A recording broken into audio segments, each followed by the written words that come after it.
ልብ ስጠኝ ያ አላህ የዕለት ተግባሬን ውሎዬን መዘንኩት።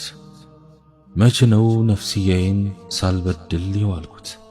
ደግሞ ያለማፈሬ እያወቅኩት ውስጤን ምህረት መለመኔ አድርሼ ልቤን ወንጀል ሳብሰለስል ልቤ ውስጥ አምቄ ሰው እንዳያውቅብኝ በጣም ተጠንቅቄ አቤት የኔ ነገር የት ይሆን መግቢያዬ?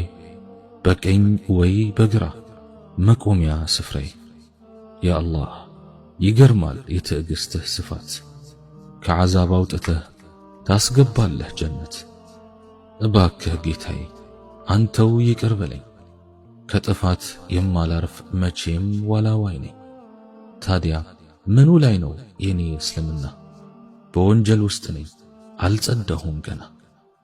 ምህረትህን አልብሰኝ ኃጢአቴን ፋቅና አድነኝ ያ አላህ ከሰይጣን ፈተና። አድነኝ ያ አላህ ከሰይጣን ፈተና።